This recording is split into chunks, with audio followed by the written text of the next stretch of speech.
임대료도 많이 받을 수 있는 건물이고 되게 성공적인 투자가 되지 않았을까 싶어요. 네네. 이게 평당 1억 6천 정도에 거래된 걸로 알고 1억 있는데 6천이나 거래가 네. 됐구나. 근데 저는 다른 상권에 뭐 예를 들면 성수동에 네. 100억 언더의 물건 거의 없거든요. 그다음에 도산공원도 그렇고 그런 거에 비했을 때는 충분히 비교해서 가치가 있을 만한 그런 투자였다고 생각을 해요. 그래서 가장 좋은 투자 사례 중에 하나가 아닐까라고 생각을 합니다. 앞으로 변할 모습이 어떻게 될지는 대충 그려는 지는데 되게 멋있게 잘 건물 지으면은 좋은 임차인 드릴 수 있을 것 같아요. 네, 이렇게 100억 이하의 건물들이 아무래도 시장에서 좀 더 인기가 많은 편인가요? 그렇죠. 접근하기 쉬워서 그런 건물을 가장 많이 보시는 그런 분들이 갖고 있는 현금이 20억에서 한 40억에서 50억 사이가 가장 많아요.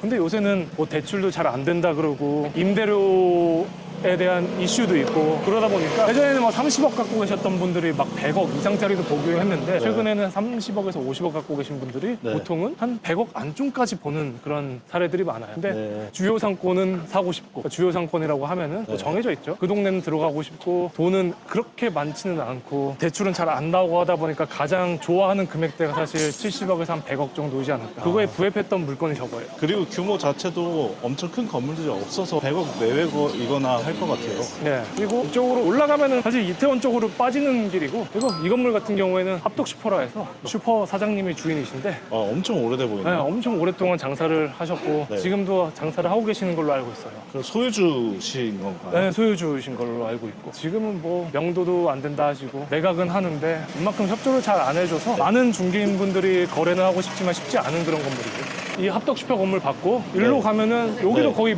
이면의 메인이라고 또 칭하거든요. 여기서 이미스 모자 브랜드가 들어와 있고 네. 반대편도 저기 지금 또 마르디에서 공사하고 있고 이 동네 자체가 이 길이 지대가 좀 높아서 네, 왼쪽 건물들 같은 경우에는 보통 2층, 3층으로 들어가는 데가 많아요. 지대가 좀 높아서 저게 예전부터 있었던 브랜드인데 다운타우너 있고 노티드 있고 저기가 되게 일찍 들어와 있었어요. 그리고 최근에 또 가장 매각된 사례 중에 유명한 사례가 있죠. 지금 공사하고 있는 건물 보이세요? 정물 같은 경우에는 가수 크러쉬 분이 매각을 했죠. 그래서 제가 알기로는 저랑 동갑인 패션 브랜드 사장님이 매입을 한 걸로 알고 있어요. 그래요. 직접 다 사용을 하려고. 근데 이것도 되게 대지가 작아요. 그래도 아까 처음부터 말씀드렸던 대로 이 한남동에 브랜드 하시는 분들이 사용할 공간들이 워낙 적다 보니까 그래서 이렇게 비싼 웃돈을 주고도 거래하는 사례가 생깁니다. 이거는 평당 2억 4천인가 거래됐을 거예요. 이면 중에서는 거의 최고가예요. 아까는 평당 2억 거래된 게 4천이요? 1억 6천이었잖아요. 네, 이건 2억 4천. 사례를 기준으로 해서 최근에 한남동이 지가가 많이 뛴 것 같아요. 또 아까 쭉 내려가서 또 하나 팔린 사례 마지막으로 보고 이제 예. 마무리 짓도록 할게요. 여기 이면도 보니까 오늘 상권이 형성돼 있네. 여길 같은 경우에는 주요 상권들, 특히 한남동, 성수동, 뭐 홍대, 아니면 이태원 뭐 이런 데 같은 경우에는 정말로 골목 하나 차이로 분위기가 확확 많이 바뀌거든요. 네. 아까는 사람 많았는데 여기는 안쪽으로 들어올수록 지금 사람이 별로 없잖아요. 근데 여기 같은 경우에는 네. 숨겨진 바들이 되게 많아요. 위스키 마시고, 그다음에 조그마한 식당, 그다음에 이자카야 하는데 그런 식당들이 꽤 많습니다. 네. 근데 예전에는 도로가 되게 많이 더러웠었는데 지금은 조금 살짝 정비를 했네요. 그리고 저 반대편 라인을 가보면은 사실 제 기억에는 되게 네. 날씨 좋은 봄날에 딱 이 건물 보시면은 야외 테라스로 해서 이렇게 좀 깔려 있어요. 분위기가 되게 좋잖아요. 예전에는 이 임차인이 아니었던 걸 알고 있는데 어떤 느낌이었냐면 이 건물이 막 그때 막 벚꽃이 흩날릴 때 제가 여기 이렇게 들어왔는데 결혼식 끝나고 뒤풀이 장소로 이쪽에서 많이 이용을 했었더라고요. 그래서 자기 친한 친구들끼리 요 안에서 막 와인 먹고 맛있는 거 먹고 그런 분위기가 나왔던 건물이었어요. 지금은 젤라또 가게로 바뀌었네요. 네, 지금은 젤라또 가로 바뀌었는데 그래서 이 동네는 그런 느낌의 임차인을 받고 사람들이 많이 사용 수익하겠구나라고 기억이 나긴 합니다. 그래서 네. 그걸 보고 되게 분위기 좋다라고 생각을 했었거든요. 그 기조가 분위기가 지금까지 이어져서 지금 이런 거리를 만든 것 같아요. 근데 보시면은 외국인들 진짜 많죠. 제가 봤을 때는 거의 한 50% 가까이가 외국인인 것 같은데 아까 보셨던 마르디 건물도 여기 또 있어요.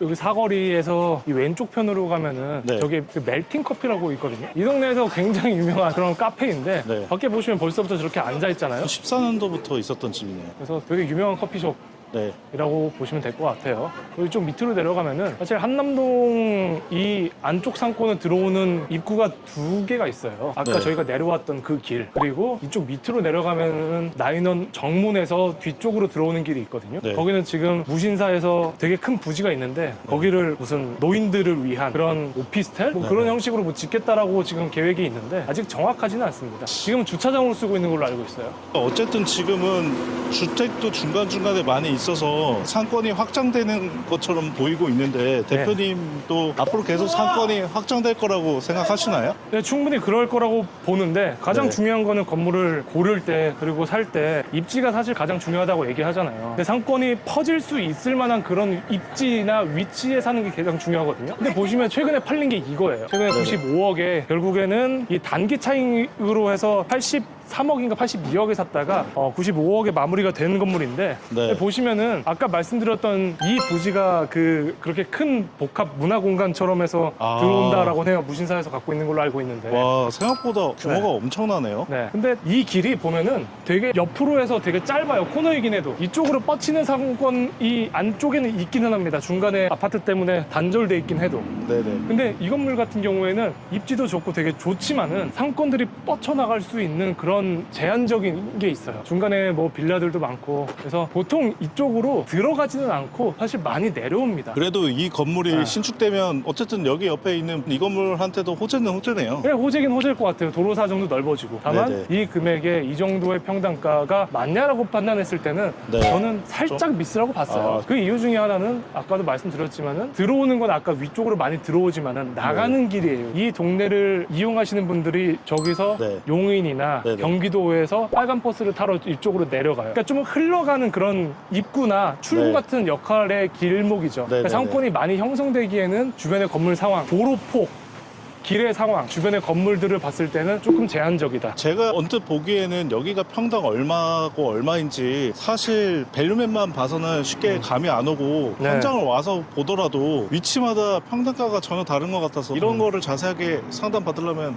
대표님한테 상담 받으면 되나요? 네, 이거는 1억 9천 거의 2억 정도의 매각이 되긴 했는데 사실 이 금액이 맞는지 아닌지는 누구도 잘 몰라요. 다만 시장에서 아. 형성할 뿐 가격은. 네. 근데 대표님이 느끼시기에 살짝 웃도는 금액이다라고 판단을 하신다는 거죠, 현재. 그쵸. 네. 예, 예. 이 금액, 이 건물 같은 경우에는 네네. 조금 더 낮은 금액이 됐었으면 좋았을 거다라고 생각을 해요. 좀 네. 오래 갖고 가야 되는 건물 같기도 하고. 제가 여러분들한테 가장 어필할 수 있는 부분은 중요하게 생각하는 게 다시 한번 말씀드리지만 어떠한 사람이 어떤 목적을 갖고 네. 이 동네에서 무슨 소비를 하는 것인가를 명확하게 알려드릴 수 있고 그거에 맞춰서 임차 구성은 어떻게 되어 있는지 건물의 가치는 어떻게 살릴 수 있는지 이런 네. 것들을 좀 많이 풀어드릴 수 있을 것 같아요. 그러면 아까 말씀하신 대로 이쪽에서 직접 장사를 하시는 분 말고 그냥 임차를 주면서 임대 수익형으로 가져가는 소비자들도 좀 검토할 수 있을까요? 충분히 검토를 할 수 있고요. 아. 지금도 워낙 검토를 많이 하고 계시고 저는 네네. 이 동네가 앞으로 훨씬 더 많이 좋아질 거라고 판단을 하고 있습니다. 아, 그러니까 네. 임대 수준이 더 올라갈 것이다라고 보시는 거네요. 네, 그거에 대한 근거는 어떠한 임차인들이 얼마나 수요가 있고 공급은 얼마나 적은지가 비율로 나오는데 그 임차인들이 들어갈 수 있는 공간 자체가 적다 보니까 그런 건물이나 그런 공간감을 저희가 만들어주면 되거든요. 그러면 아. 충분히 좋은 투자가 될 수 있고 임차도 많이 받고 그거에 맞게 비율대로 시세도 올라갈 수 있다고 판단을 합니다. 그러니까 임차사들에 대한 수요는 풀이 많은데 공간을 임대해주는 그런 공급이 상대적으로 적기 때문에 그런 수요가 풍부해서 상대적으로 임대료가 올라갈 거라고 생각을 하시는 네, 거네요. 충분히 그럴 거라고 봐요. 네네. 오늘은 여기서 우선 한남동 상권 돌아보고 최근에 팔린 사례 그리고 네. 앞으로 상권이 어떻게 될 것인지 현제 네네. 어떻게 사람들이 돌아다니고 있는지 이런 거에 대해서 좀 말씀드려봤고요. 제 개인적인 견해도 많이 섞은 것 같아요. 네네. 앞으로도 좋은 영상으로 인사드릴 테니까 많은 관심 부탁드리겠습니다. 오늘 여기서 인사드리도록 할게요. 감사합니다. 네.